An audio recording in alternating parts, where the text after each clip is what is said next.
Praise the Lord. My name is Dr. Roosevelt Robinson Jr., and I just self-published a book entitled God's Favor, My Wife. This book was prophesied by my apostle many years ago that said, I will write this book and it will bless many. I want you to go pick you up a copy. This book will inspire you, encourage you, and bless your soul. If you're seeking for salvation, if you're seeking for a closer walk with God, if you're looking for ideas for your youth ministry, if you're looking for that husband or searching for that husband or wife that God has promised you or that you desire, this book will inspire you, encourage you, and help you on your journey with God. Go to barnesandnoble.com, that's bn.com or amazon.com, and pick you up a copy. I guarantee it will bless you. I have shared my experience and my testimony of how I met my wife and we got married, and how I have gained favor down through the years being married to my wife. Be blessed.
Greetings to those of you who are listening and viewing from around the world.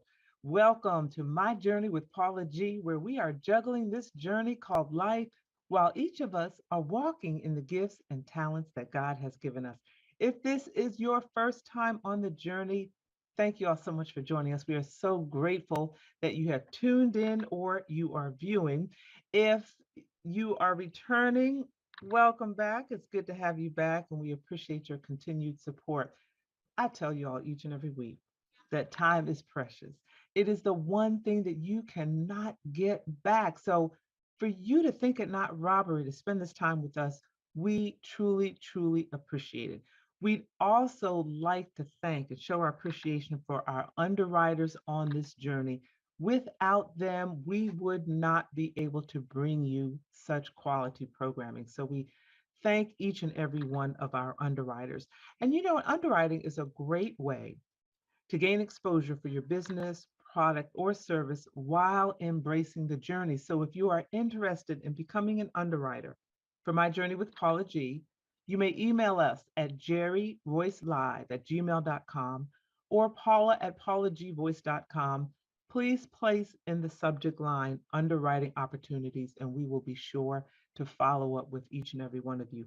Also, I invite you to stay connected with me via my website, paulagvoice.com, as well as social media across the board: Facebook, YouTube, Instagram, Paula G Voice, where you can stay connected on the journey as well. Well, before we talk with our guest today, I want to share with you a bit of Paula's perspective. And I have an excerpt here from my book, which is entitled My Journey to Lady Wisdom. Oh, disappearing. My Journey to Lady Wisdom After Midnight, which can be found on my website. Here we go. If you want to change the person that you are today, you must take a trip back through your past. Unlock the doors of hurt, the doors of anger, the doors of bitterness, the doors of unforgiveness. You must unlock all those doors that are harboring debilitating baggage in order to continue to move forward in freedom. I remember working with an administrator at one point, and she would tell us at the beginning of the year that each child comes through the door on the first day of school with an invisible suitcase. And it is our job to unpack that suitcase and to help the child through the 4 years. I was on the high school level, so through the 4 years of high school, navigate what is in that suitcase, unpack some of those things that need to be unpacked, help them to rewrite a new narrative if necessary so that they can move forward in their academic career as well as their personal lives. Each and every one of us comes to the table with an invisible suitcase that is full of the experiences from our past that manifest into our present, whether it's our mindset, our behavior, or what have you. So sometimes we do have to take a journey back to peel back some of those layers of those things that have not healed properly, to rewrite the narrative, to take the opportunity to heal properly so that we can move forward and be free from any of the hurt, the bitterness, the anger, or sometimes the depression. So I would encourage each and every one of you as you say your prayers, that you lift your petitions to the Lord and just ask for help on that journey for healing, because definitely in this day and age, with so much that is overwhelming each and every one of us, we all could use that prayer for a healthier future. So I hope that helped you, and that is Fall's perspective. Well, it is time for our guest today, and our guest today is an author. She's a teacher. She is involved in spiritual wellness, and she's here to drop some nuggets on us today. She is Caterina Orr.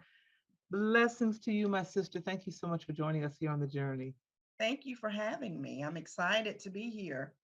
Excellent, excellent. So you've been a busy, busy woman. So first of all, before we get started, tell us a bit about, the theme of our show is juggling this journey called life while walking in the gifts and the talents that God has given us. So share with us a bit of how the last couple of years, because at the time of this particular show, we are still engrossed, shall we say, in a pandemic. So share with us a bit of how you have navigated the last couple of years or so. Well, pandemic time, I think it was difficult, or and still is in some cases for everyone. But, I was blessed, first of all, with my career, that it was a easy move from office to home. I don't think it was so easy for students because, of course, we had to move to online learning. Um, but I just really took that time to work on me. It was a time where I had an opportunity to write my book or continue to write. I could reflect on my relationships with my husband and my children and my church family. So the pandemic overall it wasn't a good thing at all, but I was blessed to be able to use that time for the betterment of me, self care, relationships, even professional relationships. I was able to navigate those things as a result of the time that was given. Before, I was the interim department head of the African American Studies program at Valdosta State, and I didn't have time to do anything at all. I was kind of put in that position. It was definitely a blessing, but it was a position that I had never experienced before. It's extremely fast paced, and I was hanging with it. But Mhm. I think being able to come home like I was, first of all, I was able to appreciate how important it is to take time for yourself. Mhm. And secondly, I was able to do those things that I was able to do. So it sounds like you really utilize that time to regroup, refresh, restore, perhaps rest.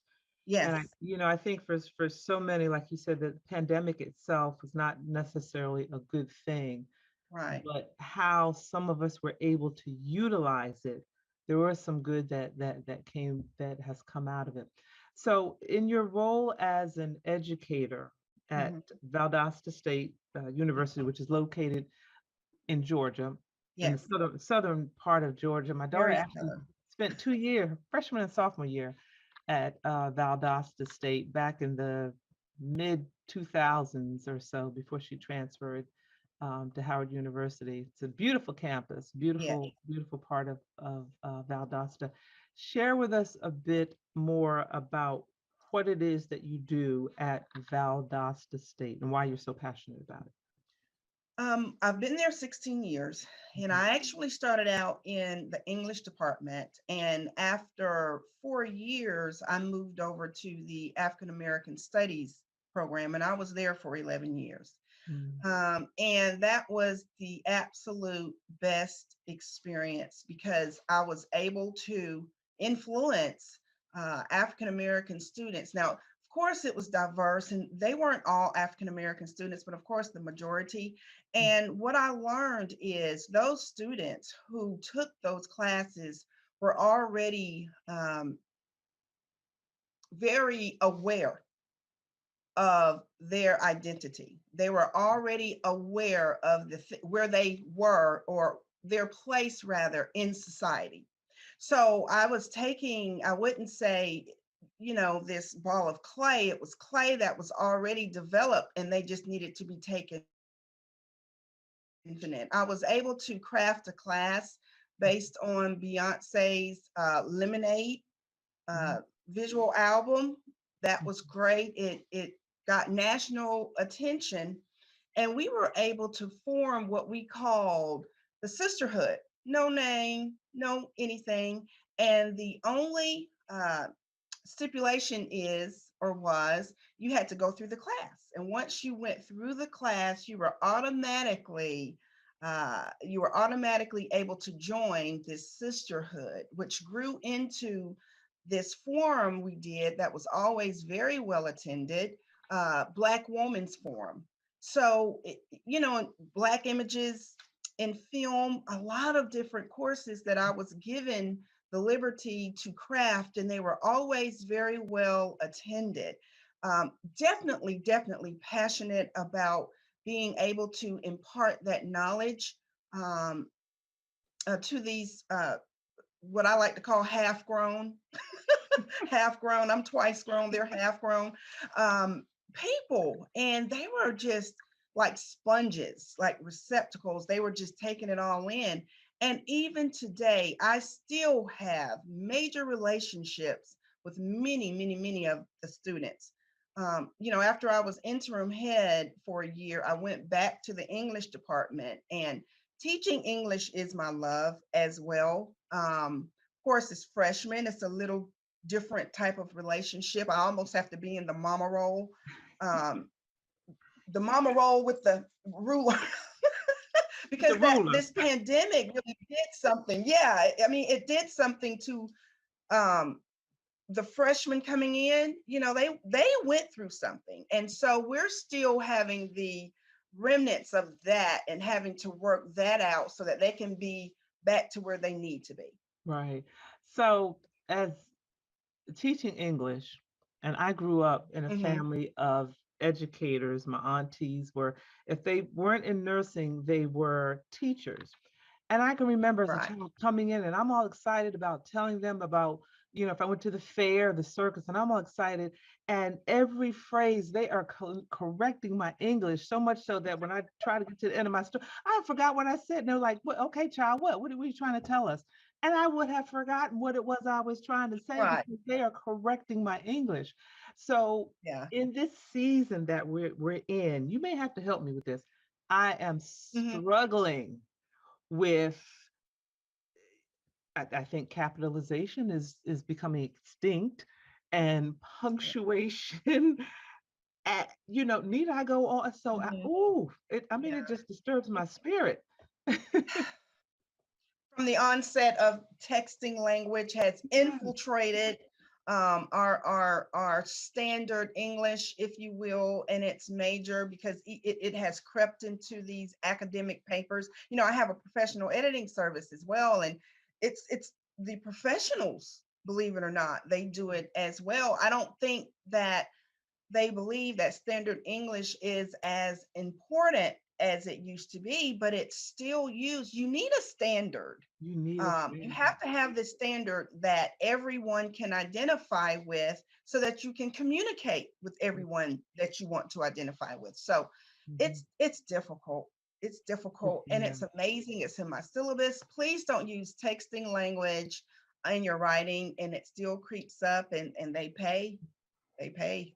Yeah, My they do students, I'm dearly. sorry, yeah, they pay for it. Yes, and that, and I remember back, being an educator, I remember it's been, I would dare say, almost a decade now when cursive writing came out of the schools, and I was having Yeah, a challenge with the postal service, and one of the things I mentioned, I said, I can imagine you have this generation of new postal workers that are coming up that don't know cursive. And the supervisor on the other end, she said, yeah, that's becoming a challenge. So you got mail they're handling and can't read cursive because it was taken out of the schools about 10 years ago. So wow. yeah, so it's, I don't want to get off on these pet peeves, but to your, to your Yeah, point, the power of proper use of yes, language speaks to where we are when it comes to communication nowadays. right. That kind of trickles into to other areas. It does. So experience in teaching English, Yeah. which I would say would be a natural transition to becoming an author. Share with us a bit about some of what you have written. It's I write everything. It's funny because I've written screenplays and I often uh, put my screenplays into different writing competitions Mhm. and even one in New York, the international competition, I was able to place in the quarterfinals. So I write screenplays, I write stage plays. I've written and directed stage plays that have been performed in 4 different states. Mhm. And then I edited and published authors' works. And it's something because people would often call me an author and I would get annoyed. I'm not an author, I'm an Mhm. editor. I'm an Mm. editor, I'm a publisher, I'm not an author. Did not Mhm. think I wanted to write books at all. When you can write screenplays and stage plays, you just write action. It's just action, action, action. You don't have to Wow. describe the place. You don't have to, create this extensive dialogue because it's what you see. It's the movements that the watchers are more audience. It's what they watch and want to see. But sometimes people can speak over your life and you don't even realize that's what's going on because I had a harrowing experience, something I had never, ever experienced before. And the way that I was able to work through it was Mhm. to write.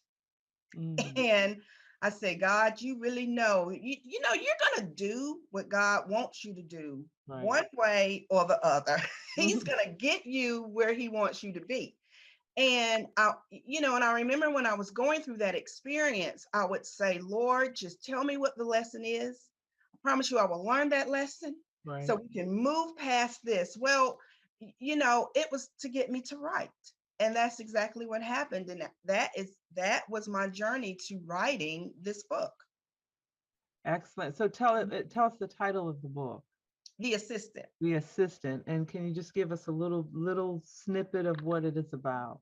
It's about this uh, young, twice grown uh, African American woman, and she's juggling being a preacher's wife and working in higher education. And now she has this new challenge of being in administration that she's never done before, and the challenges that she has to face once she gets into that position. One of the main challenges being her assistant, but then there are others. Once she gets in this position, it starts bumping up against her faithfulness and being faithful to um, her church. And then to add just another whammy, um, there have been some department heads, African American women department heads, who have come up missing. One Mm. they found dead in the river. And Mm. now Felice is being harassed by the same group that they believe killed these other women. Oh my God. Some are still missing. So Right. that's the crux. That's a little bit of twist. And then also, in addition, spiritual wellness. Tell us a little bit about that. You know, okay. I'm kind of unorthodox, I think, when it comes to being a preacher's wife or a first lady. I just want to be called a preacher's wife because I just don't. First lady is fine, but it's not for me because I'm not first in anything. I'm struggling like to be the best Christian that I can be, like everyone else. And sometimes um, we don't want to talk about certain issues as Christians. And the issues that we don't want to talk about are the very issues that are keeping us sick, whether it's mentally or physically.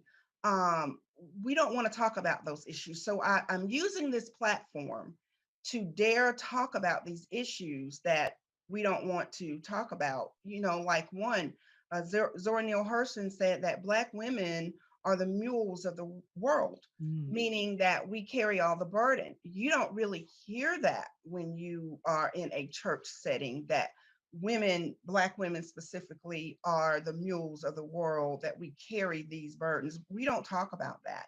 So that's something I want to reach out and say, hey, we carry everybody's burden, but Jesus Christ says that even our burdens need to be laid at his feet. So we need to delve into some self-care, Some right? self-care.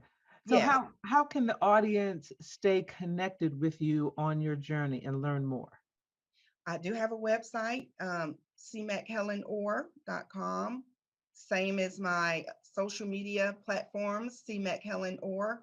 I do blog once a week through my spiritual wellness page, and you'll see those mainly on Facebook and then, of course, on my website. And those are the absolute best ways to Stay connected. contact me.